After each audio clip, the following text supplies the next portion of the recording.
Students, welcome to एकेडएक्सेल। मैं हूं आपकी बायोलॉजी की फैकल्टी डॉक्टर नेहा बंसल। तो students, for all 10th board aspirants I am introducing NCERT D code. इस एनसीईआरटी डी कोड में हम क्लास 10 के स्टूडेंट्स के लिए साइंस के डिटेल लेक्चर्स लेकर आ रहे हैं, which will include your physics, chemistry and biology topics in detail. Students, so the course will start on 2nd October and it will finish by 12th November. What are the key features of the course, students? इस course में हम NCERT को highlight करेंगे, line to line NCERT को पढ़ेंगे, समझाएंगे और साथ ही साथ हम क्वेश्चन प्रैक्टिस करेंगे which will include your competency based question, MCQs and subjective questions. तो स्टूडेंट्स, इसकी डिटेल प्लानिंग हमने कर ली है। आप यहाँ देख सकते हैं बायोलॉजी, केमिस्ट्री और फिजिक्स बिल्कुल प्लान तरीके में हम कवर करवाएंगे बच्चों। ये कोर्स प्लानर जो है इसका लिंक डिस्क्रिप्शन में मेंशन्ड है, आप इसे डाउनलोड कर सकते हैं। तो इंतजार किस बात का है, जल्दी से जुड़िए एकेडएक्सेल के साथ और अपनी बोर्ड्स को एक बहुत स्ट्रॉन्ग फाउंडेशन दीजिए। तो स्टूडेंट्स, आज अपन डिस्कस करेंगे control and coordination in plants, which is a part 2 of the control and coordination chapter, जो अपन ने लास्ट सेशन में डिस्कस किया था, जिसमें अपन ने बात की थी about the control and coordination in humans, और उसमें भी न्यूरल कंट्रोल एंड कोऑर्डिनेशन कैसे होता है। आज अपन पढ़ेंगे कि प्लांट्स के केस में कंट्रोल और कोऑर्डिनेशन कैसे होगा। तो जब अपन इस चैप्टर को पढ़ेंगे बच्चों, तो we will discuss about movement in plants, we will talk of plant hormones and we will discuss some NCERT questions. तो चलिए पढ़ना स्टार्ट करते हैं। पढ़ाई का तरीका सेम रहेगा बच्चों, हाईलाइट करना है, नोट्स बनाने हैं और मेरे साथ साथ ही चीजों को क्लैरिटी के साथ पढ़ना है। Okay, so we'll start with coordination in plants. Animals have nervous system for controlling and coordinating the activities of the body, but plants have neither a nervous system nor muscles. So plants के पास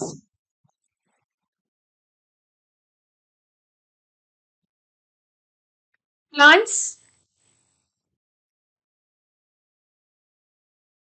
lack neurons and muscles. उनके पास ना तो neurons है और ना ही muscles. So how do they respond to stimuli, तो वो स्टिमुलस को कैसे रिस्पॉन्स करेंगे। इंपॉर्टेंट बात है, क्या स्टिमुलस को रिस्पॉन्स करेंगे या स्टिमुलस को रिस्पॉन्स नहीं करेंगे। तो क्लियर कट आंसर है कि हाँ, प्लांट स्टिमुलस को रिस्पॉन्ड करेंगे बिकॉज लिविंग है। तो जो भी चीज लिविंग होगी it will 100% show response to stimulus. When we touch the leaves of a chhui mui plant, the sensitive touch me not plant or the mimosa family plant, they begin to fold up and droop. तो आपने देखा होगा बच्चों कि आप touch me not plant को जब हाथ लगाते हो तो उसकी लीव्स जो है वो बंद हो जाती है, या वीनस फ्लाई ट्रैप के पास या पिक्चर प्लांट के पास जैसे कोई इंसेक्ट आता है तो वो अपनी लिड को बंद कर लेता है। When a seed germinates, the root goes down, the stem comes up into the air. What happens? Firstly, the leaves of sensitive plant move very quickly in response to touch. There is no growth involved in this movement. On the other hand, the directional movement of a seedling is caused by growth. If it is prevented from growing, it will not show any movement. So plants show two different types of movement. One dependent on growth and the second independent of growth. तो वो movement of the plant जो growth dependent है बच्चों, they are called as tropic movements, and the movement of the plant which are independent of growth are called as nastic movement.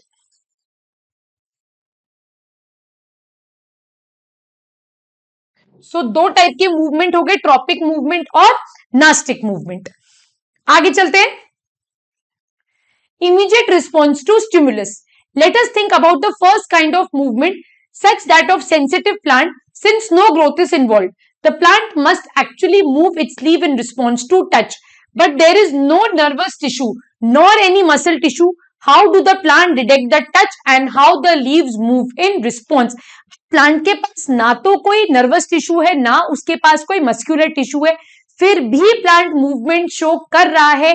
तो किस तरीके से plant movement कर पा रहा है या किस तरह से वो स्टिमुलस को रिस्पॉन्ड कर रहा है, this we will study now. So this is the sensitive plant, you all must have seen. So ये ओपन लीव्स हैं, जैसे हम इसे टच करेंगे ये ऐसे बंद हो जाएगी।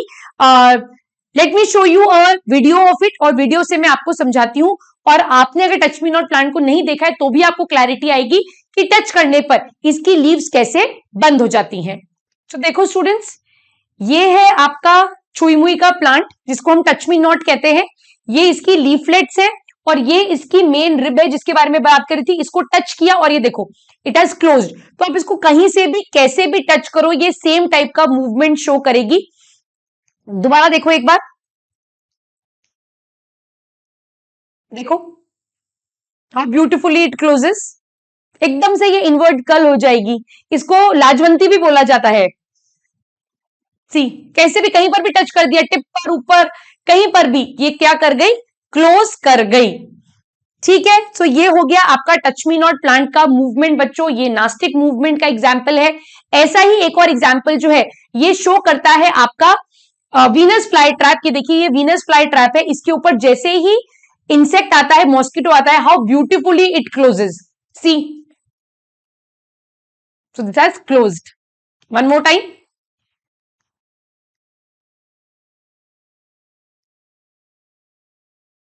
सी, दिस इज द स्टिमुलस। इसको इंजेक्ट किया गया है यहां पर and it has closed.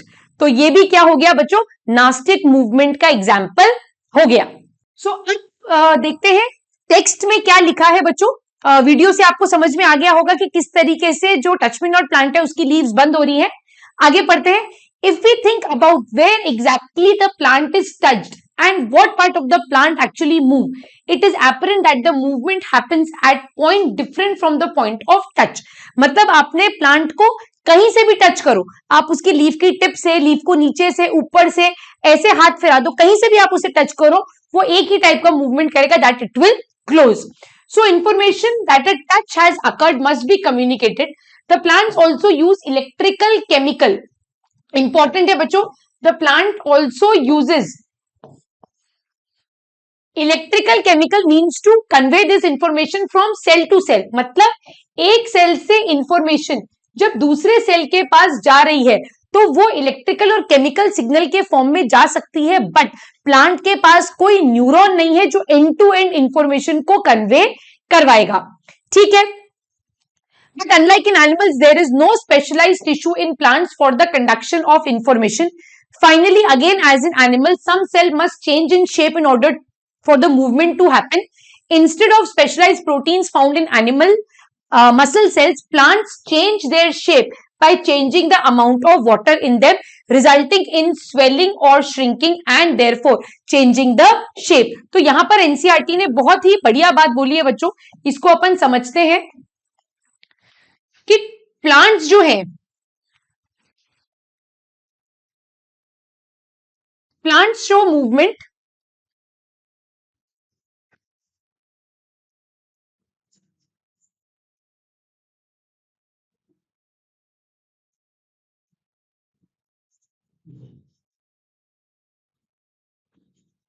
Due to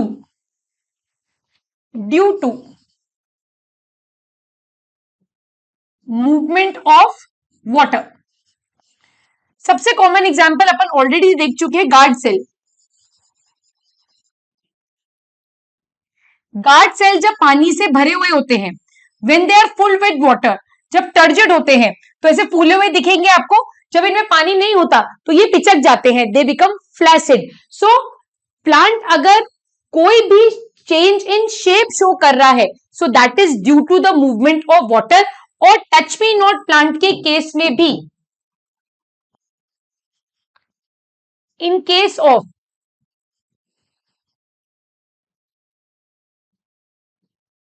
touch me not plant, the movement is due to the movement shown by plant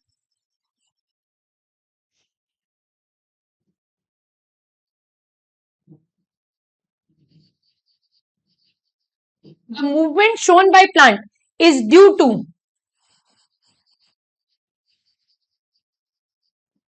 movement of water। होगा क्या,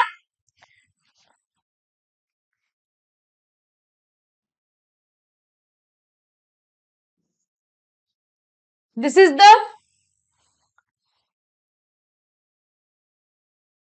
एक्सिस या मेन रिब है जिसके ऊपर टच मी नॉट प्लांट की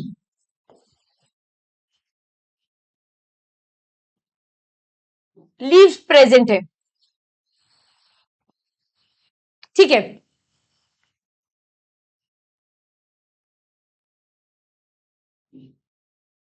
now what happens is when you touch the plant, जब हम plant को स्टिमुलस देते हैं टच का, so the stimulus is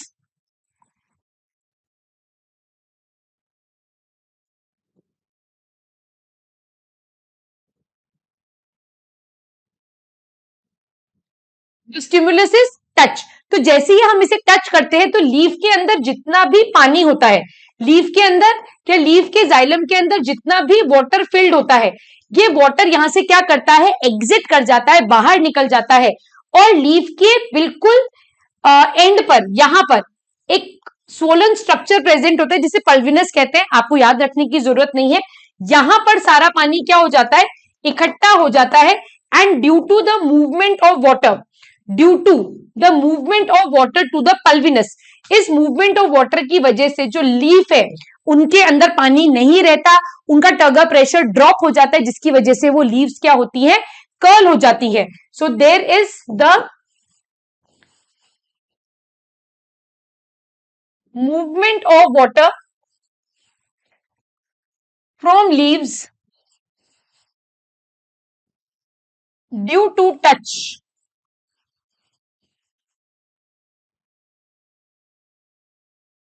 leaves due to touch causes the curling or closing of leaves।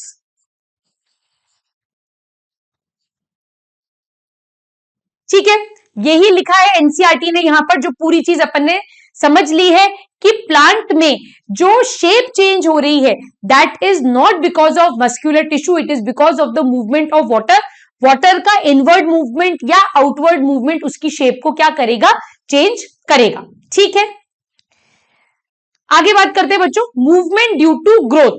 तो यहां पर अब अपने पास दो तरीके के मूवमेंट आ गए, एक होएगा movement because of growth and movement independent of growth. तो यहां पर अपन एक क्लासिफिकेशन बनाना स्टार्ट कर सकते हैं बच्चों कि प्लांट के केस में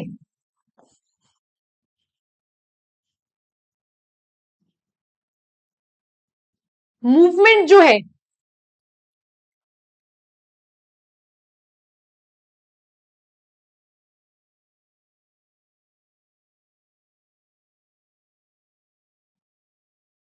वो दो टाइप के हैं।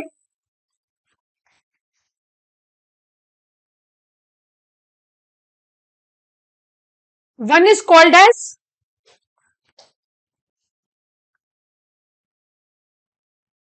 Topic movement and the other is called as nastic movement. एक एक करके इसके नोट्स बनाएंगे, अभी यहां तक समझेंगे कि प्लांट्स के केस में मूवमेंट जो है वो दो तरीके के हैं, one is tropic and the other is nastic movement. ठीक, आगे चलते हैं, रीड करते हैं। Some plants like the pea plant climb up another plants or fences by means of tendrils। Tendrils क्या होते हैं, आपने pea plant के ऊपर देखा होगा बच्चों, ऐसे structures, these are called as tendrils। ठीक है, these tendrils are sensitive to touch, these tendrils are sensitive to touch। When they come in contact with any support, the part of the tendril in contact with the object does not grow as rapidly as the part of the tendril away from the object। This causes the tendril to circle around the object and thus cling to it। More commonly, plants respond to stimuli slowly by growing in a particular direction। Because this growth is directional, it appears as the plant is moving। Let us understand this type of movement with the help of an example। Okay,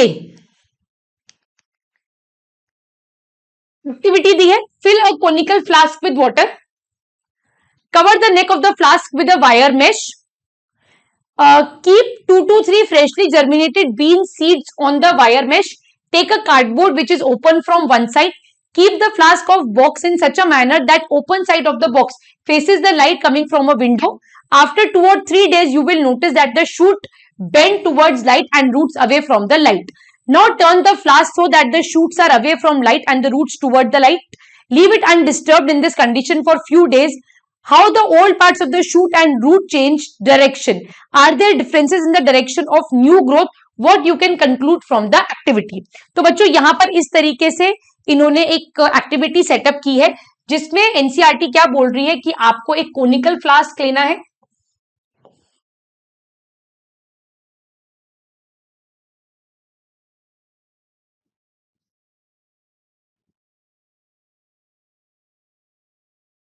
उसके अंदर water fill करना है और इसके अंदर freshly germinated been seeds को डाल देना है और इस सेटअप को इस तरीके से विंडो के पास रखना है कि इसको एक ही तरफ से लाइट मिले। जब ये प्लांट जर्मिनेट होगा तो ऑब्वियसली आपको मालूम है कि जो प्लांट का शूट है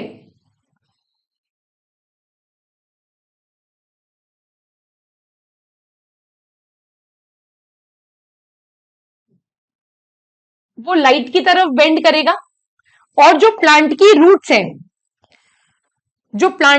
हैं वो लाइट से दूर जाएंगी। ठीक है, अब अगर आप इसका डायरेक्शन चेंज कर दो, ठीक है, अब आप इसको कुछ इस तरीके से रख दो कि लाइट जो है इसको यहां से मिले, लाइट इसको यहां से मिले। So after some time what will happen, जो शूट है वो वापस से लाइट की तरफ बेंड हो जाएगी और रूट्स जो है वो लाइट से दूर हो जाएगी। बच्चों ऐसे मूवमेंट्स को क्या कहा जाता है? Such type of movements are called as tropic movements. अब अपन इसके नोट्स बनाना स्टार्ट कर देते हैं क्योंकि काफी सारी चीजें एनसीईआरटी ने यहाँ पर समझा दी है। ठीक है, तो ये लाइट का सोर्स है, तो shoot is bending towards light and the root is moving away from the light. अब इसके नोट्स बनाते हैं बच्चों। सो यहां पर देखो अपन ने डिस्कस किया कि प्लांट के टू टाइप ऑफ मूवमेंट्स है, one is tropic movement and the other is nastic movement. अब ट्रॉपिक मूवमेंट क्या होता है बच्चों और नास्टिक मूवमेंट क्या होता है ये समझना जरूरी है। Tropic movement are those movements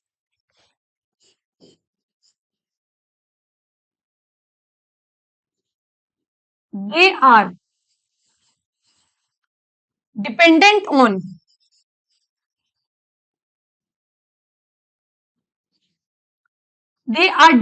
on the direction of stimulus and are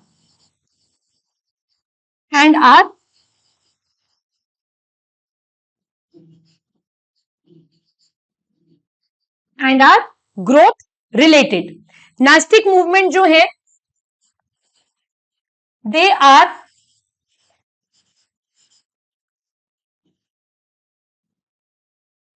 are independent of the direction of stimulus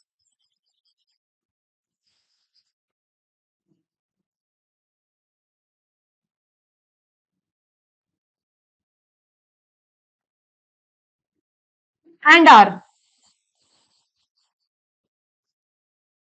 not related to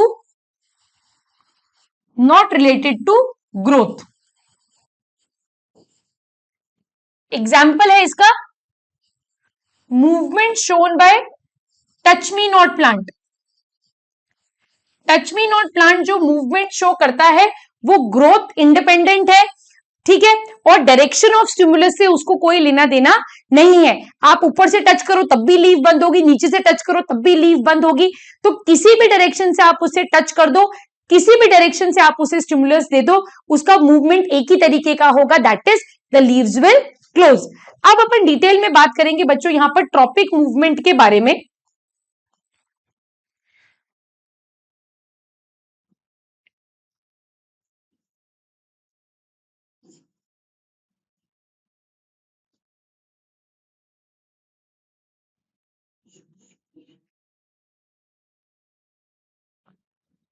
first tropic movement जिसके बारे में अपन बात करेंगे बच्चों that is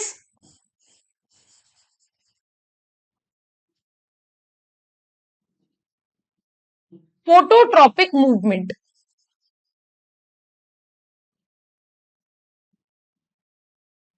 so phototropic movement का मतलब है बच्चों वो मूवमेंट जो कि डिपेंडेंट है on the direction of light. Movement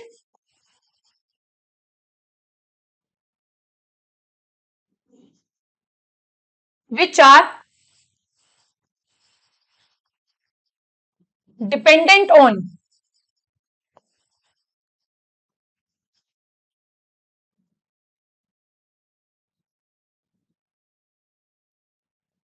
movement which are dependent on the direction of light. तो यहां पर देखो, फोटो वर्ड का मतलब लाइट, और ट्रॉपिक का मतलब हो गया on the, it is dependent on the direction of stimulus. तो ट्रॉपिक का मतलब यहां पर हो गया मूवमेंट, ठीक है। तो फोटोट्रॉपिक मूवमेंट हो गए, दैट मीन्स ऐसे मूवमेंट जो कि लाइट के डायरेक्शन के ऊपर डिपेंडेंट है। अब यहां पर दो तरीके के फोटोट्रॉपिक मूवमेंट होंगे बच्चों, एक होगा पॉजिटिव फोटोट्रॉपिज्म,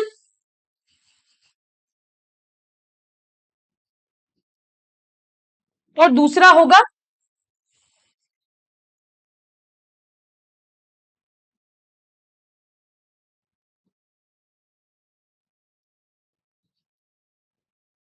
पॉजिटिव फोटोट्रॉपिज्म और नेगेटिव फोटोट्रॉपिज्म। तो पॉजिटिव फोटोट्रॉपिज्म शो करेगा हमेशा शूट, और नेगेटिव फोटोट्रॉपिज्म हमेशा शो करेगा रूट। तो ये चीज आपको याद रखनी पड़ेगी, इससे डायरेक्ट एमसीक्यू बनेगा कि पॉजिटिव फोटोट्रॉपिज्म जो है वो शूट शो करेगा, और नेगेटिव फोटोट्रॉपिज्म जो है वो कौन शो करेगा, रूट शो करेगा।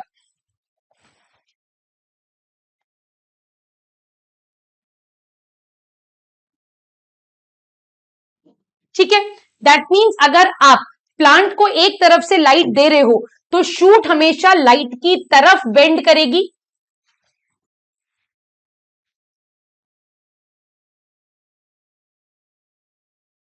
और रूट्स जो है वो हमेशा लाइट की डायरेक्शन से दूर जाएंगी अगर सोर्स ऑफ लाइट एक ही तरफ से आ रहा है। ठीक है, so shoot is always positively phototropic and root is always negatively phototropic. आगे चलते हैं और बात करते हैं next type of tropic movement की।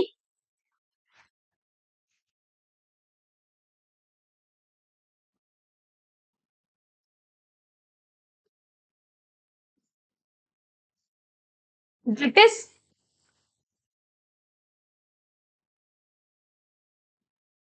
हाइड्रोट्रोपिक movement.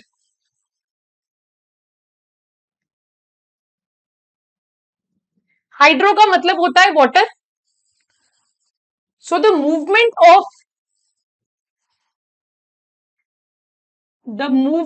Of plant which is dependent, the movement which is dependent on the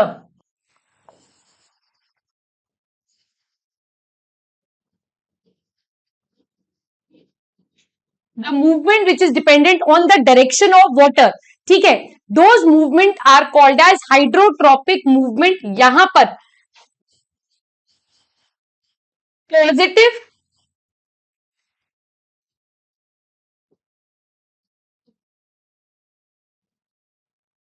positive हाइड्रोट्रोपिक movement कौन show करेगा बच्चों, रूट। रूट हमेशा वाटर की तरफ जाएगी,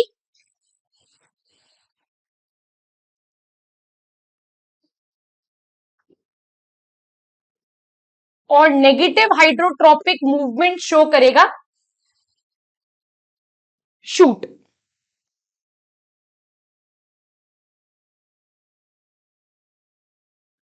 ठीक है, so root will always move towards water and the shoot will always move away from water। तो शूट जो है नेगेटिव हाइड्रोट्रोपिक है और रूट जो है वो पॉजिटिव हाइड्रोट्रोपिक है। क्लियर है ये बात? आगे चलते हैं, थर्ड टाइप के बारे में बात करते हैं, that is geotropic. Easy topic है एकदम।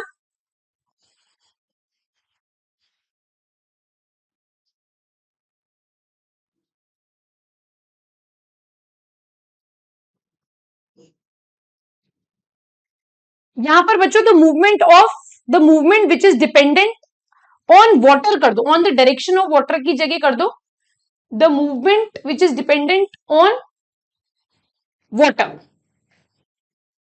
ये बेटर रहेगा, ठीक है। फिर जियोट्रॉपिक के बारे में बात करते हैं। द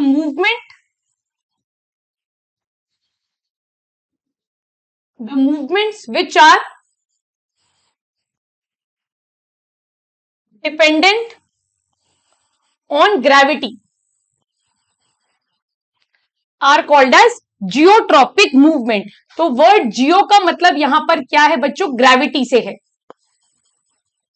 तो अब आपको समझ में आ ही गया होगा कि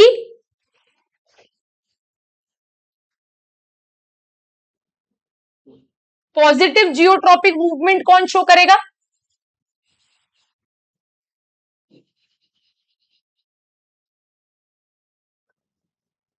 वो शो करेंगी रूट्स, और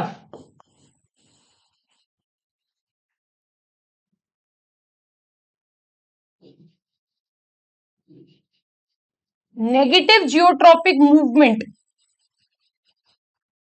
कौन शो करेगा, shoot.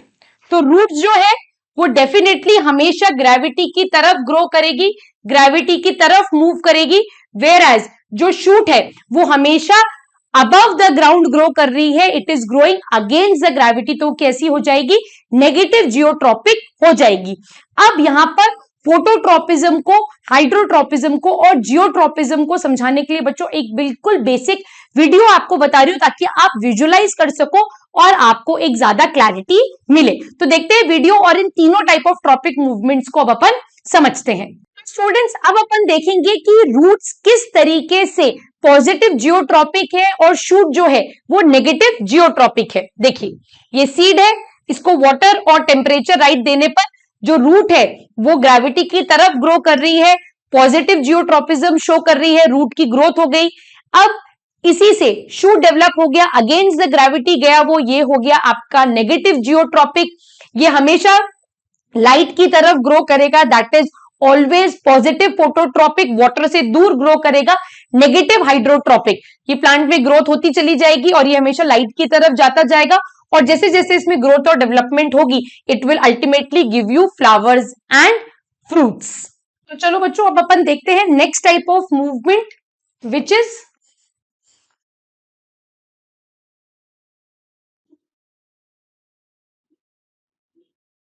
Chemotropic movement.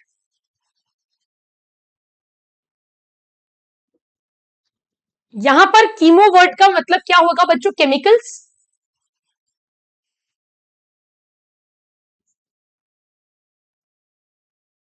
So the movement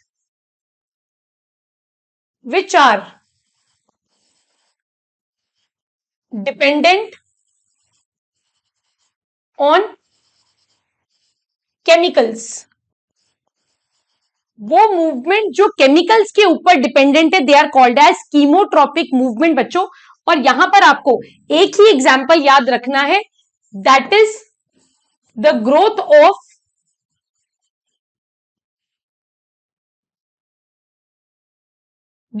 of pollen tube towards ovule. और ये डिटेल में अपन पढ़ेंगे when we talk of the chapter how do organisms reproduce, वहां पर इसे डिटेल में देखेंगे। तो इस तरीके से फीमेल रिप्रोडक्टिव सिस्टम होता है प्लांट्स के केस में, ठीक है। तो यहां पर पोलन ग्रेन्स आते हैं और ये पोलन ग्रेन ट्यूब बनाते हैं ओवरी की तरफ। ये जो पोलन ट्यूब का फॉर्मेशन है या मूवमेंट है towards the chemical, this is an example of chemotropic movement. तो इसको अपन डिटेल में पढ़ेंगे when we talk of chapter how do organisms reproduce, ठीक है बच्चों। नेक्स्ट टाइप का मूवमेंट देखते हैं, दैट इज फिफ्थ टाइप का मूवमेंट,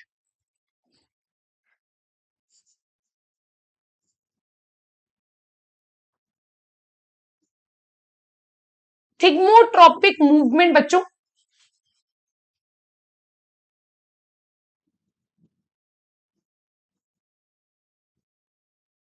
थिग्मो का मतलब होता है बच्चों सपोर्ट, ठीक है। यहां पर बच्चों थिग्मो वर्ड का मतलब होता है टच। सो यहां पर बेसिकली क्या हो रहा है,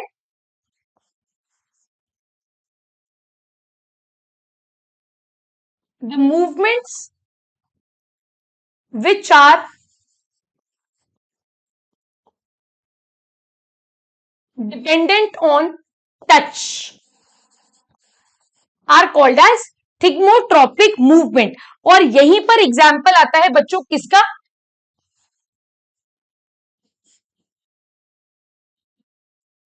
टेंड्रिल का। सो यहां पर बेसिकली होता क्या है, देखो किसी भी प्लांट का टेंड्रिल है, अगर वो किसी सपोर्ट के कांटेक्ट में आ रहा है, ठीक है, ये सपोज कोई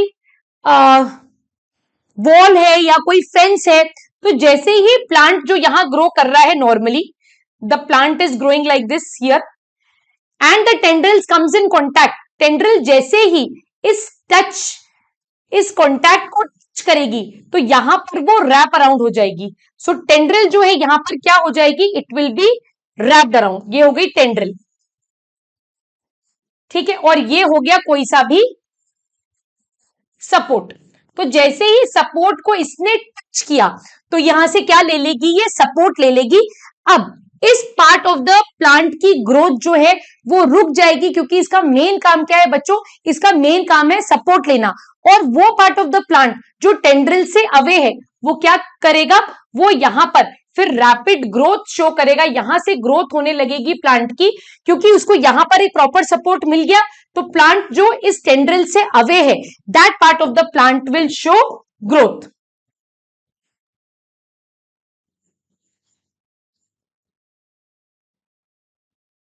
part of the plant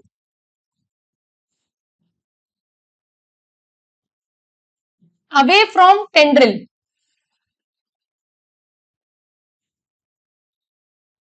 shows growth. तो यहां पर ये मूवमेंट हो गया बच्चों थिग्मोट्रॉपिक मूवमेंट, यही लिखाया हुआ है एनसीईआरटी ने, अपन ने ये सारी चीजें समझ ली है। This cause the tendril to circle around the object and thus cling. More commonly, plant respond to stimuli slowly by growing in a particular direction. Because this growth is directional, it appears as if the plant is moving. Let us understand this with the example. तो ये अपन ने पढ़ लिया positive phototropic, negative phototropic. आगे देखते हैं, environmental triggers such as light or gravity will change the direction of the plant parts grow in. These directional or tropic movements, so directional movements को ही क्या बोला गया है बच्चों, इन्हीं को ट्रॉपिक मूवमेंट्स बोला गया है। दैट मीन्स ट्रॉपिक मूवमेंट वो मूवमेंट है बच्चों जो कि डायरेक्शन ऑफ स्टिमुलस पर डिपेंडेंट है।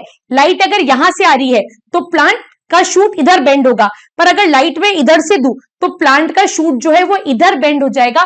तो जहां से भी मैं लाइट दूंगी वहीं पर प्लांट जो है उसका शूट बेंड होगा। जो ट्रॉपिक मूवमेंट को क्या कहा गया है, डायरेक्शनल मूवमेंट कहा गया है। Can be either towards the stimulus, अगर टुवर्ड्स द स्टिमुलस है तो पॉजिटिव ट्रॉपिक हो गया, और अवे फ्रॉम इट, और अगर अवे है तो कैसा हो जाएगा, नेगेटिव ट्रॉपिक मूवमेंट हो जाएगा।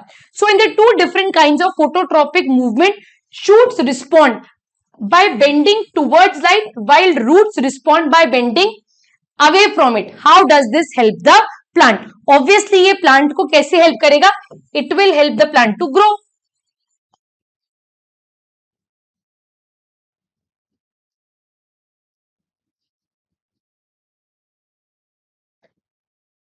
ठीक है, तो ये देखो ये रूट्स जो है, अगर आपने देखो बहुत सीधी बात, अगर मैं इस गमले को सीधा कर दूं, अगर ये इस तरीके से पॉट रखा हुआ हो और प्लांट ऐसे ग्रो कर रहा है और इसकी रूट्स ऐसे नीचे की तरफ ग्रो कर रही है, तो बहुत सीधी सीधी बात से समझ में आ रहा है कि रूट्स जो है पॉजिटिव जियोट्रॉपिक है और शूट जो है वो नेगेटिव जियोट्रॉपिक है। अब अगर मैं इस गमले को हॉरिजॉन्टली प्लेस कर दूं, इस पॉट को मैंने क्या कर दिया, हॉरिजॉन्टली प्लेस कर दिया। अब आप देखो रूट्स ऐसे ग्रो होती होती वापस से कहां चली गई बच्चों, ये वापस से ग्रेविटी की तरफ ग्रो हो गई, और प्लांट का जो शूट है वो भी थोड़ा सा हॉरिजॉन्टल ग्रोथ करके away from the gravity grow कर गया।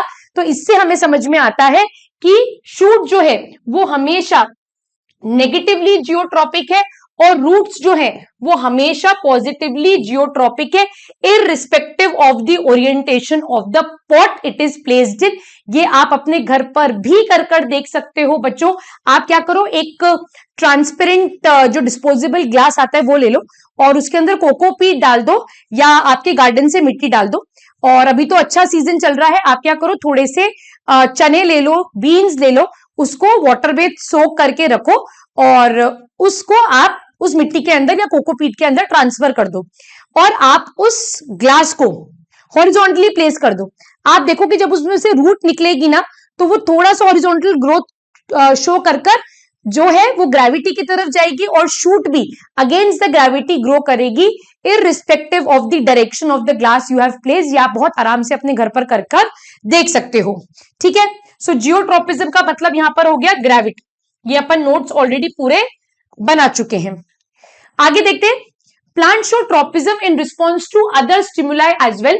The roots of the plant grow downwards while the shoots usually grow upwards away from the earth. This upward and downward growth of root and shoot respectively in response to the pull of earth or gravity is obviously geotropism. तो इस obvious geotropism को अपन already study कर चुके हैं। If hydro means water and chemo refers to chemicals, what would hydrotropism and chemotropism mean? Can we think of example of these kinds of directional growth movement? One example of chemotropism is the growth of pollen tube. Very important. It is the growth of pollen tube towards ovules. ये मैंने आपको लिखवा दिया, about which we will learn more in the chapter of reproduction. तो यहां पर बच्चों इस पूरे पैराग्राफ से आपको जो चीज निकालनी है, जिसके नोट्स में आपको बता चुकी हूं, बनवा चुकी हूं ऑलरेडी, तो यहां पर आपको देखना है movement because of water, movement because of chemical and gravity. यही यहां पर समझाया गया है इतने बड़े पूरे पैराग्राफ में, जिसके नोट्स अपन ऑलरेडी बना चुके हैं। आगे चलते हैं। Let us now once again think about how information is communicated in the bodies of multicellular organisms. The movement of sensitive plant in response to touch is very quick. The movement of sunflower in response to day or night, on the other hand, is quite slow. Growth related movements of the plant will be even slower. Very important. Growth related movements जो है बच्चों वो slow होंगे अगर आप उसे touch me not से compare करो। आप सोचो, आपको प्लांट की बेंडिंग टुवर्ड्स द लाइट जल्दी दिखेगी या आपने टच मी नॉट प्लांट की लीफ को टच किया, उसका बंद होना आपको जल्दी दिखाई देगा? डेफिनेटली जो नास्टिक मूवमेंट है वो क्विक मूवमेंट है, वेयर एज ट्रॉपिक मूवमेंट जो है वो स्लो मूवमेंट है। ऐसा क्यों? क्योंकि ग्रोथ हमेशा स्लो और ग्रेजुअल होती है और रिफ्लेक्स एक्शन जो है वो हमेशा क्विक होता है। तो अगर आप सिर्फ एक रिस्पॉन्स शो कर रहे हो तो वो हमेशा क्विक होएगा, पर अगर आप रिस्पॉन्स शो करने के प्रोसेस में ग्रोथ भी कर रहे हो तो वो कैसा हो जाएगा? That process would be definitely slow. तो यहां पर आप ऊपर लिख सकते हैं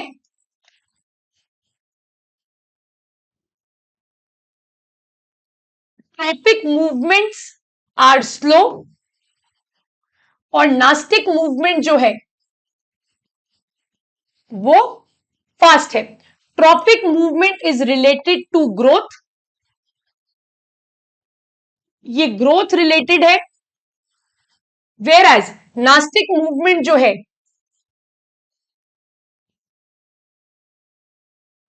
वो growth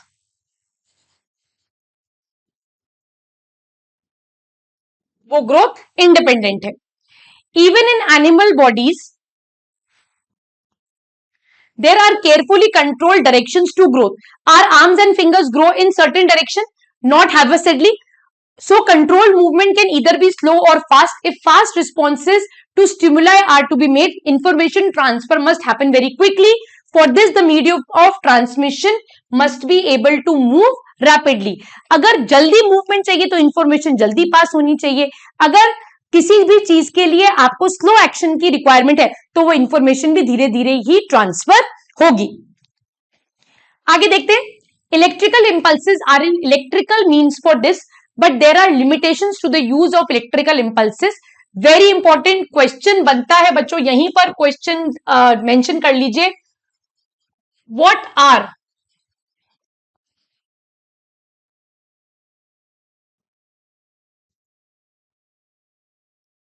what are the limitations of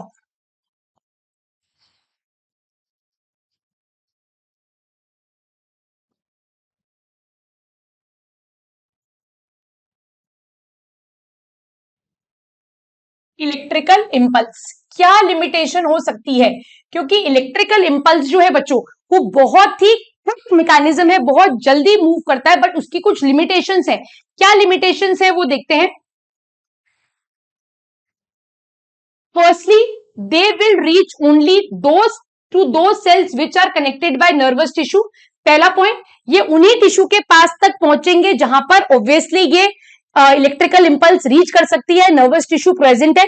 not each and every cell in the animal body are connected to the nervous tissue.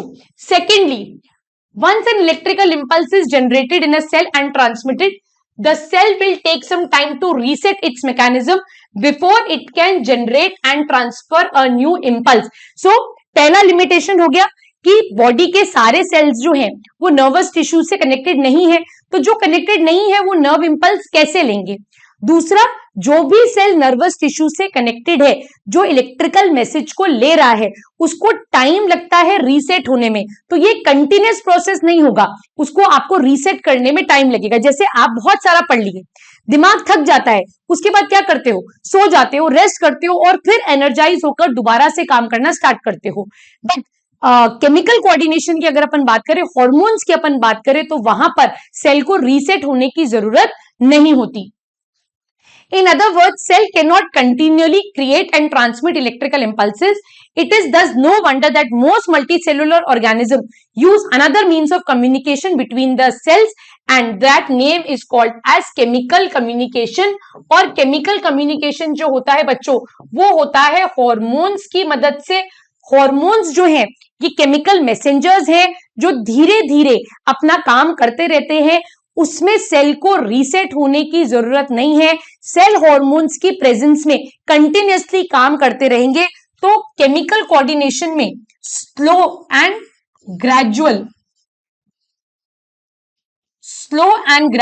Action होता रहता है, वेराज इलेक्ट्रिकल इंपल्स में एकदम से एक्शन होता है और फिर वो खत्म हो जाता है. तो यही समझाया है एनसीईआरटी ने इस पैराग्राफ में. आगे देखते हैं.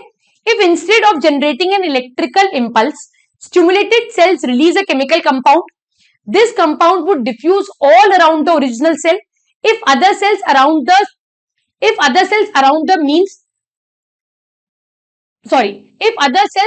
have the means to detect this compound using special molecules on their surface, मतलब यहां पर ये बात कर रहे हैं रिसेप्टर के बारे में,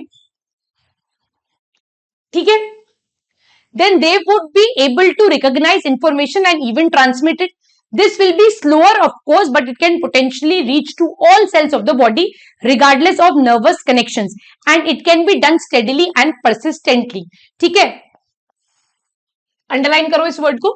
These compounds or hormones used by multicellular organism for control and coordination show a great deal of diversity as we would expect. Different plant hormones help to coordinate growth, development and responses of the environment.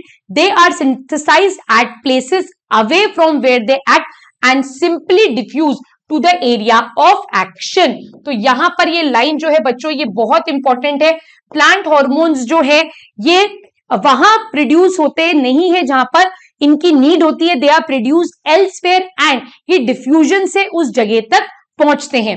अब यहां पर NCERT ने जो बात समझाई है बच्चों उसको मैं आपको यहां बताती हूं. एनसीईआरटी बोल रही है कि कोई सेल है, ठीक है, दिस इज अ सेल.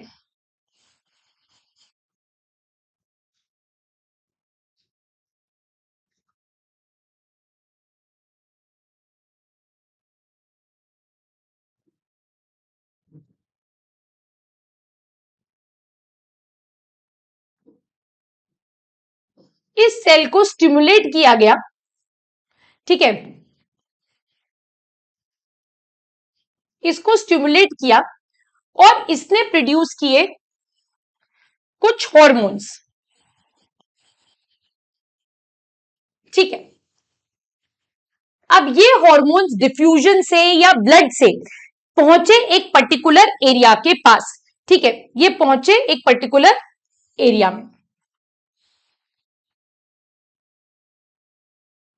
यहां पर ये मल्टीपल सेल्स है। सो ये हार्मोन जब यहां पहुंचा इन सेल्स के पास, इस हार्मोन को रिसीव करने के लिए, इस हार्मोन को रिसीव करने के लिए क्या प्रेजेंट थे? रिसेप्टर्स प्रेजेंट थे। यहां पर ये क्या प्रेजेंट है? रिसेप्टर्स प्रेजेंट है। तो ये रिसेप्टर क्या करेंगे? हार्मोन को रिसीव करेंगे और ये सारे सेल्स क्या करेंगे? एक्शन करना स्टार्ट कर देंगे। They will do some action in presence of hormone. एक अकेला हार्मोन इतने सारे सेल्स को स्टिमुलेट करने के लिए केपेबल है, इतने सारे सेल से काम करवाने के लिए केपेबल है। प्लांट्स के केस में ये हार्मोन किस तरीके से different parts of the plant पर पहुंच रहा है? By the mechanism of diffusion. Diffusion से पहुंच रहा है, तो ये प्रोड्यूस हो रहा है कहीं और, डिफ्यूजन से पहुंच रहा है कहां पर? टारगेट एरिया पर। टारगेट एरिया पर ये रिक्वायर्ड एक्शन करवा रहा है और यहां पर सारे सेल्स, जिन सारे सेल्स के पास उस हार्मोन को रिसीव करने के लिए रिसेप्टर प्रेजेंट है, वो सारे ही सेल्स उस हार्मोन के इशारे पर, एक्शन पर क्या कर रहे हैं बच्चों? काम कर रहे हैं एंड डिजायर्ड रिजल्ट प्रोड्यूस करवा रहे हैं। तो यहां पर लिमिटेशंस जो इलेक्ट्रिकल इंपल्स की थी वो सॉल्व हो जाती है कि वो सारे सेल्स जिनके पास हार्मोन को रिसीव करने के लिए स्पेशलाइज्ड रिसेप्टर्स प्रेजेंट है, वो आराम से हार्मोन की प्रेजेंस में काम करते चले जाएंगे, डिजायर्ड एक्शन लेकर आएंगे एंड अनलाइक इलेक्ट्रिकल इंपल्स ये एक स्लो और ग्रेजुअल प्रोसेस होगा और यहां पर आपको डेफिनेटली ग्रोथ देखने के लिए मिलेगी ही मिलेगी। यही समझाया है एनसीईआरटी ने इस पूरे पैराग्राफ में, ठीक है। तो ये पूरा पैराग्राफ मैंने आपको समझा दिया है। यहां से आप कोई कंसेप्ट बेस्ड क्वेश्चन बन सकता है और ऐसे लॉन्ग क्वेश्चन इस पैराग्राफ से आपका नहीं बनेगा, ठीक है। ये लाइन जो है ये इंपॉर्टेंट है। They are synthesize at place away from where they act and simply diffuse to the area of action. अब आगे पढ़ते हैं, एनसीईआरटी क्या कहती है बच्चों। Let us take an example that we have worked with earlier. When growing plant detect light, a hormone called auxin. तो पहला प्लांट हार्मोन जो एनसीईआरटी आपको बता रही है बच्चों, वो है आपका ऑक्सिन। सो यहां पर अब अपन लिखेंगे plant hormones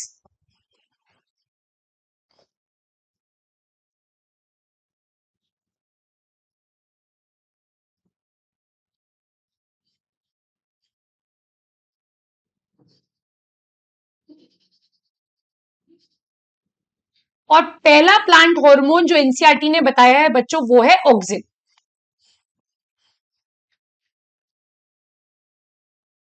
synthesise at the shoot tip. तो ऑक्सिन का सिंथेसिस कहां होता है बच्चों? नोट्स बनाते जाओ। Synthesized at shoot tip, direct MCQ बनेगा और वही नोट्स बना रही हूं जो एनसीईआरटी में लिखा हुआ है।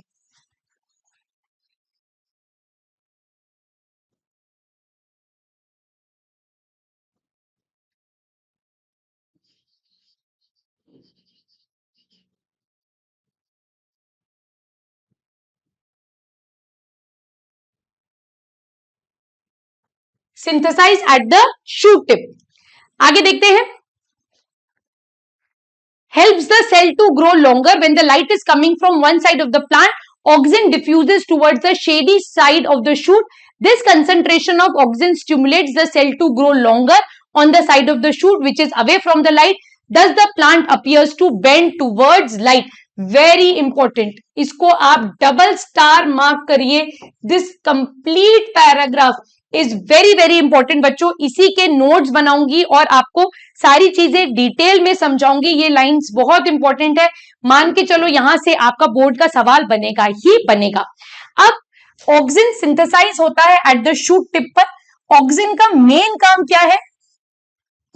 इट इज रिस्पॉन्सिबल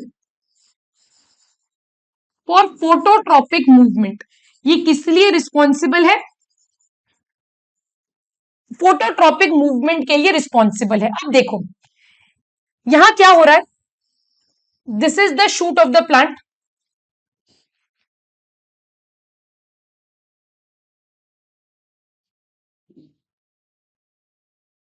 ये प्लांट का शूट है, आपने इसे एक तरफ से क्या दी,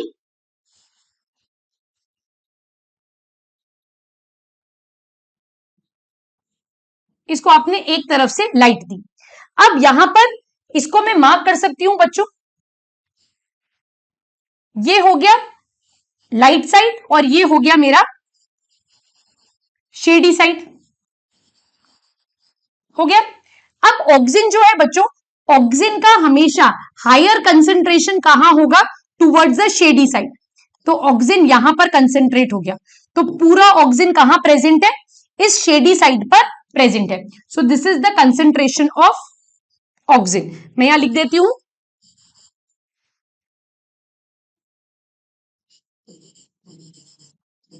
ऑक्सिन concentrates at शेड, ठीक है। तो ऑक्सिन यहां कंसेंट्रेट हो गया, जहां पर भी बच्चों ऑक्सिन का कंसेंट्रेशन होता है, ऑक्सिन क्या कराएगा, ये ऑक्सिन जो है प्लांट की ग्रोथ कराएगा। ऑक्सिन क्या कराएगा बच्चों, ऑक्सिन कराएगा प्लांट की ग्रोथ। अब जब ग्रोथ होगी बच्चों, तो क्या यहां पर ग्रोथ इक्वल होगी या अनइक्वल, डेफिनेटली ये ग्रोथ जो है ये अनइक्वल ग्रोथ होगी। अब जब ये अनइक्वल ग्रोथ होगी बच्चों, तो क्या होगा, पार्ट जो शेड पर है वो ज्यादा ग्रो हो जाएगा, जो लाइट की तरफ है वो कम ग्रो होगा। इसीलिए हमको ऐसा लगता है कि प्लांट जो है लाइट की तरफ क्या हो गया है बच्चों, बेंड हो गया है। So bending of the light is mainly due to the concentration of the auxin. Notes बनाएंगे,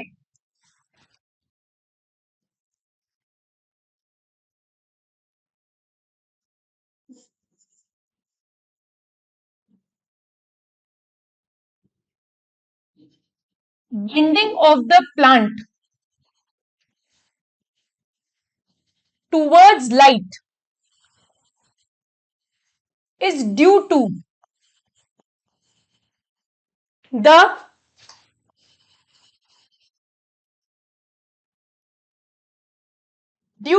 accumulation of the auxin on the shaded area, ठीक है।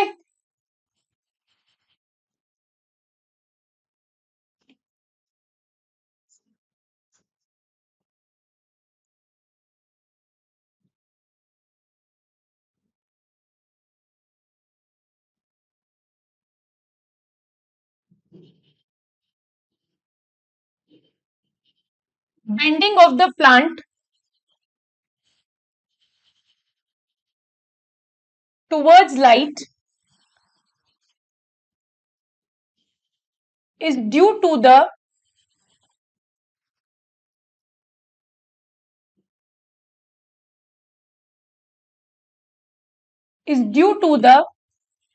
accumulation of the auxin. Bending of the plant towards light is due to the accumulation of the auxin on the shaded area. This causes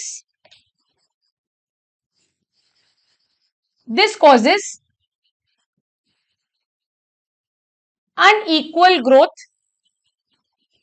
This causes unequal growth and thus results in bending. तो auxin जो है वो phototropic movement के लिए responsible है। और क्यों responsible है, क्योंकि अगर आप प्लांट को सिर्फ एक ही डायरेक्शन से लाइट दोगे तो ऑक्सिन का कंसेंट्रेशन जो है वो हमेशा शेडेड एरिया की तरफ रहेगा, और जहां पर भी ऑक्सिन कंसेंट्रेटेड होगा बच्चों, वहां पर क्या होगी, वहां पर ग्रोथ शो होगी। और अगर आप सोचो ऐसा प्लांट है, ऑक्सिन इस साइड पर मेरे लेफ्ट हैंड साइड पर एक्यूमुलेटेड है, तो जहां ऑक्सिन एक्यूमुलेटेड होगा वो पार्ट क्या करेगा, वो ग्रोथ शो करेगा। ये अनइक्वल ग्रोथ हो गई और प्लांट जो है एक तरफ बेंड हो जाएगा। So phototropic movement is mainly due to auxin. और ऑक्सिन एक ऐसा हार्मोन है बच्चों जो मेनली रिस्पॉन्सिबल है किसके लिए, मेनली रिस्पॉन्सिबल है प्लांट की ग्रोथ के लिए। सिंथेसाइज कहां होता है? Synthesize at the shoot tip. It is responsible for phototropic movement. ठीक है। Another example of plant hormones are gibberellins. तो सेकेंड हार्मोन जो प्लांट का दिया है एनसीईआरटी ने बच्चों, वो है gibberellin.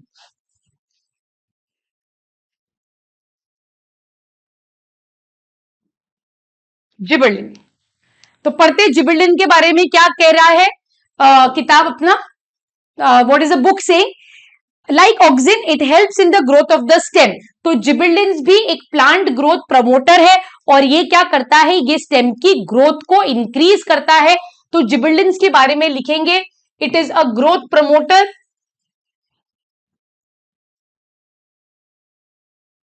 it is a growth promoter, helps in the growth of plant,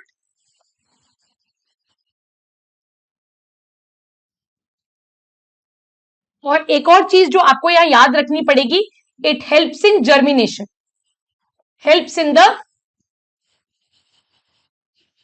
it helps in the process of, it helps in the process of germination. ठीक है। साइटोकाइनिन थर्ड हार्मोन जो एनसीईआरटी ने दिया है, साइटोकाइनिन है, it promotes cell division and it is a natural, then they are present in great concentration in the area of rapid cell division such as in fruits and seeds. So again this is very important. तो तीसरा hormone जो NCERT ने समझाया है बच्चों, that is cytokinin.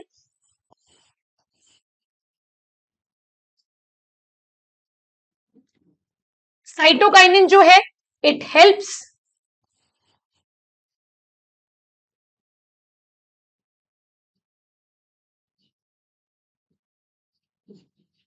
it helps in the process of cell division, present in great concentration in dividing areas,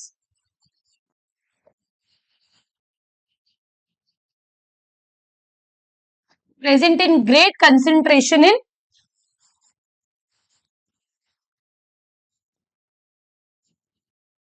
present in greater concentration in the dividing areas। और dividing areas क्या बताए हैं उन्होंने?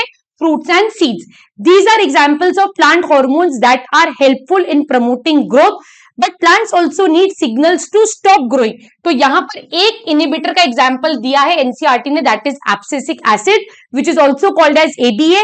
It is a hormone which inhibit growth. It affects include wilting of leaves. तो यहां पर देखो बच्चों, चौथा हार्मोन जो एनसीईआरटी दे रही है,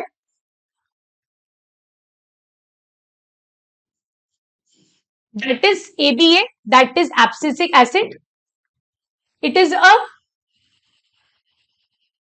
growth inhibitor.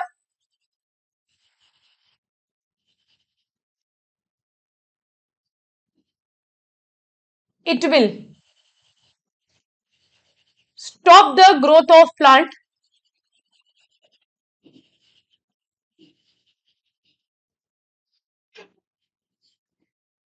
It will cause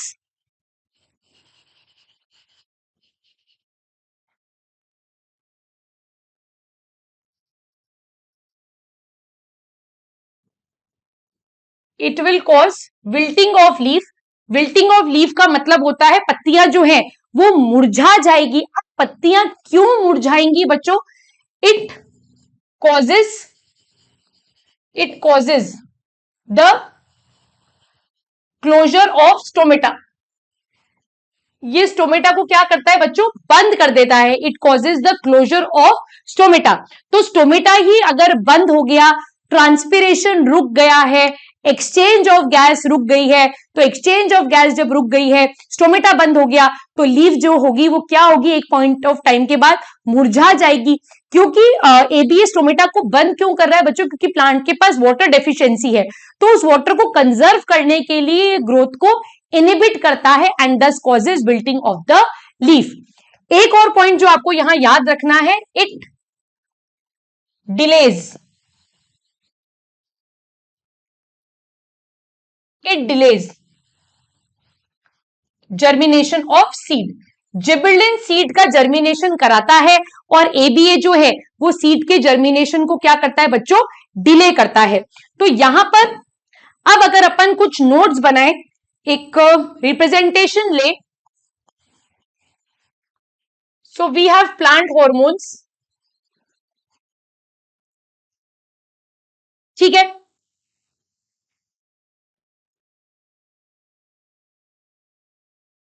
so plant hormones में हमारे पास दो कैटेगरीज आ गई हैं। One would be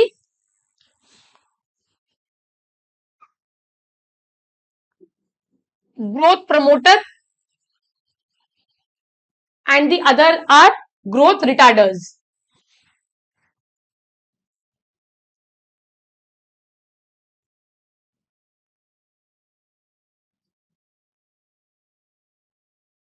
growth retarder या ग्रोथ इनहिबिटर। ग्रोथ प्रमोटर्स में बच्चों तीन टाइप के हॉर्मोन्स आ जाएंगे, ऑक्सिन,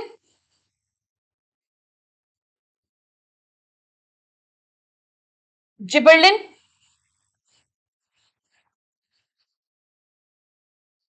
साइटोकाइनिन। ग्रोथ इनहिबिटर में एक ही टाइप का है, that is ABA which is abscisic acid बच्चों।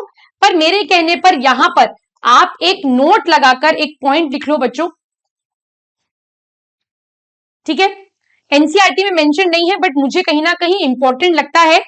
जब पहले एनटीएससी का एग्जाम होता था तब इसके ऊपर काफी बार क्वेश्चन पूछा गया है, तो बस एक लाइन आपको याद रखनी है, there is one more hormone which is called as ethylene. Ethylene भी एक हार्मोन है, प्लांट हार्मोन है। कैसा है,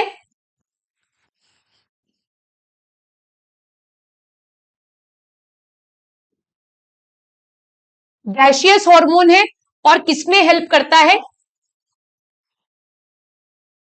helps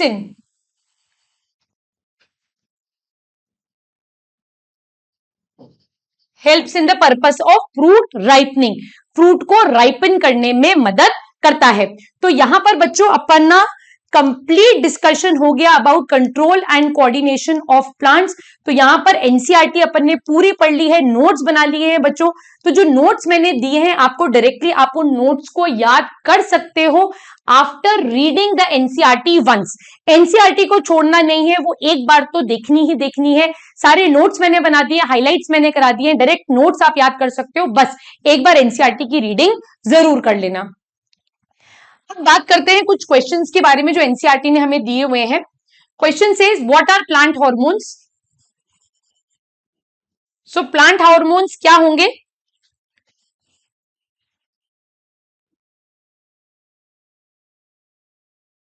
plant hormones are chemical messengers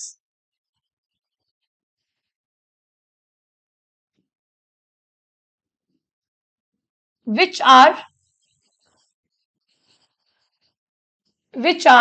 responsible for growth and entire control and coordination in plants।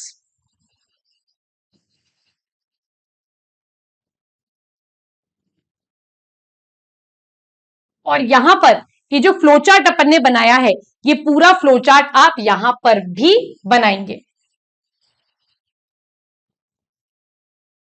ठीक है। तो ये कंप्लीट आंसर हो जाएगा।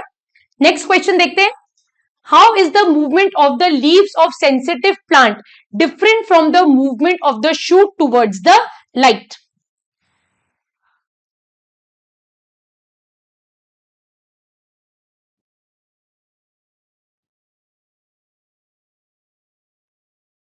ठीक है, तो यहां पर लिखते हैं टच मी नॉट प्लांट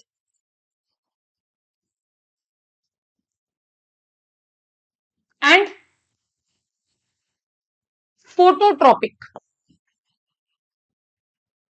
यही पूछा है। टच मी नॉट प्लांट का जो मूवमेंट है बच्चों, वो कैसा मूवमेंट है, नास्टिक मूवमेंट है। जिसे आप डेफिनेशन एक्सप्लेन करेंगे। ये ट्रॉपिक मूवमेंट है, इसकी डेफिनेशन आप एक्सप्लेन करेंगे, अपन ऑलरेडी लिख चुके हैं। सेकेंड डिफरेंस क्या लिखोगे?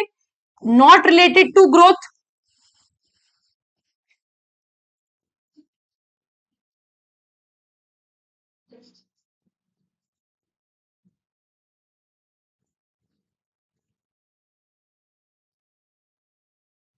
Related to growth. थर्ड आप क्या लिखोगे? Fast response is seen, response is slow and gradual.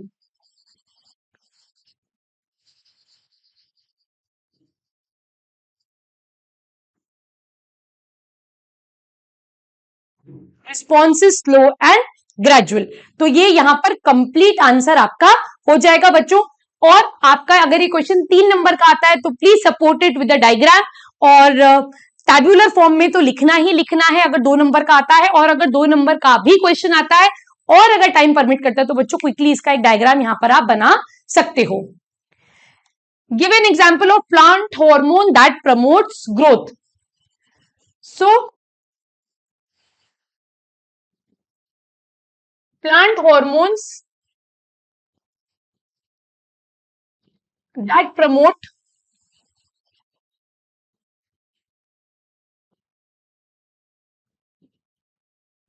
growth are auxin,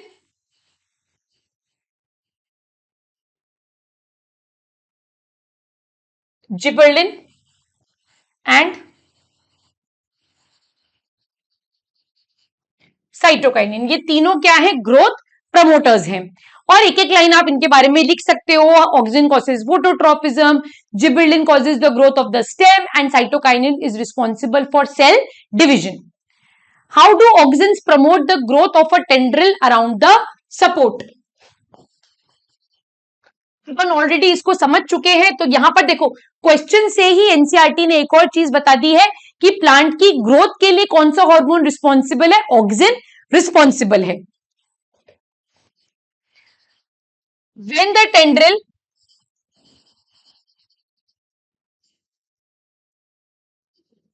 comes in support, when a tendril comes in contact of the support,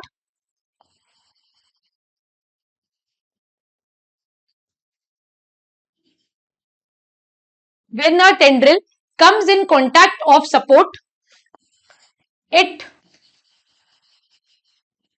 wraps around it and the part away from tendril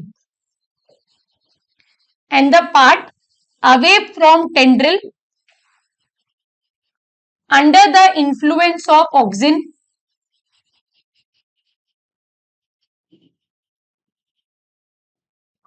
shows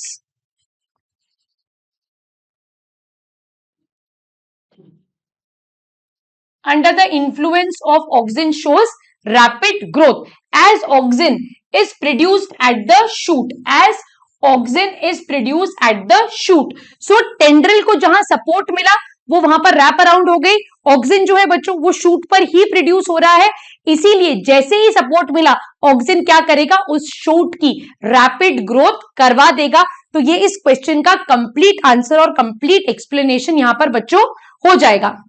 next question बता रहा है design an experiment to demonstrate hydrotropism. तो hydrotropism क्या होता है बच्चों? Hydrotropism एक tropic movement है which is dependent on water. तो रूट्स जो है बच्चों वो हमेशा पॉजिटिव हाइड्रोट्रोपिक होंगी और शूट जो होंगी हमेशा नेगेटिव हाइड्रोट्रोपिक होंगी।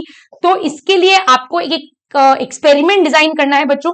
तो आप क्या करो, एक ऐसा बीकर लो, उस बीकर के अंदर सैंड फिल कर दो, ठीक है। यहां सैंड आपने भर दी, यहां पर आप एक प्लांट ग्रो करो और इस प्लांट को पानी मत दो, ठीक है। और यहां पर आप एक बीकर रख दो और इस बीकर के अंदर क्या भरा हुआ होगा बच्चों? पानी।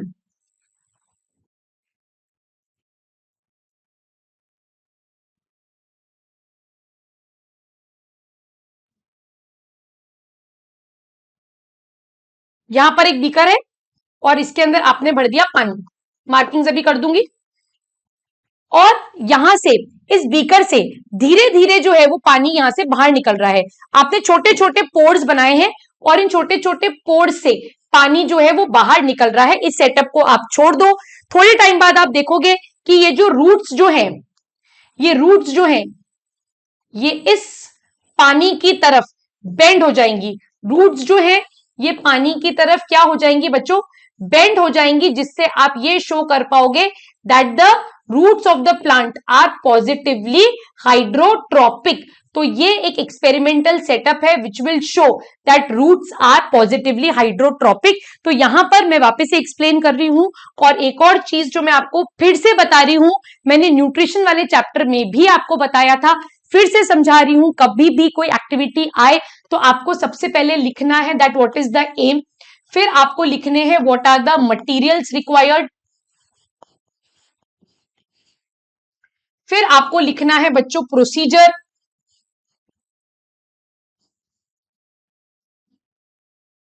फिर आपको लिखना है ऑब्जर्वेशन,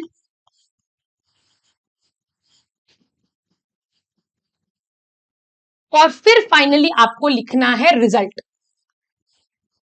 तो यहां ध्यान से सुनो, एम ऑफ द एक्सपेरिमेंट क्या होगा? To demonstrate hydrotropism.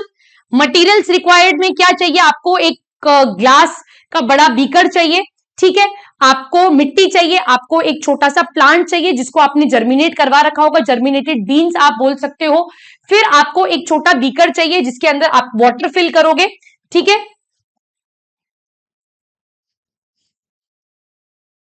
This would be your beaker.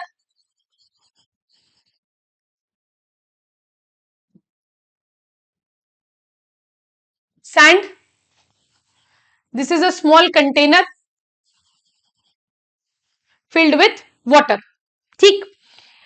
अब आपको ये सेटअप एस्टैब्लिश करना है और जिस कंटेनर में आपने पानी भरा है उसमें बहुत छोटे छोटे होल्स करने हैं ताकि धीरे धीरे पानी उससे सीप हो रहा हो, very slowly and very gradually.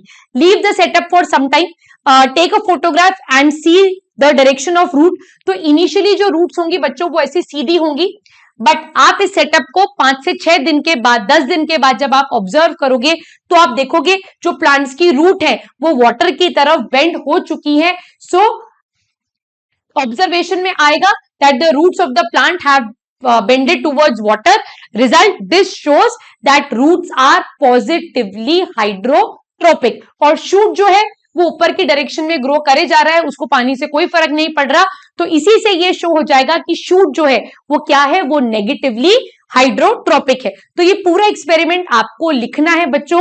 आप कमेंट बॉक्स में अपने होमवर्क, इसको आप होमवर्क के जैसे लीजिए, इस आंसर को प्रेजेंट करिए और मुझे फोटोग्राफ भेजिएगा कमेंट में, या टेलीग्राम पर भी आप मुझे फोटो भेज सकते हैं बच्चों। अकेड एक्सेल का टेलीग्राम चैनल जो है उसे प्लीज सब्सक्राइब करें सो दैट आपको सारे नोट्स मिले and we can also communicate with one another. वहां पर आप हमसे डाउट्स भी पूछ सकते हैं। तो यहां पर बच्चों कंट्रोल एंड कोऑर्डिनेशन का पार्ट 2 जो है वो कंप्लीट हो गया है।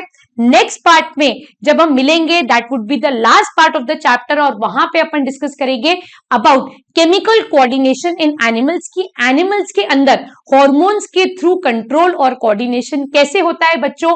टिल देन अच्छे से पढ़ाई करिए, स्टे फोकस्ड, पैनिक नहीं करना है। All the best.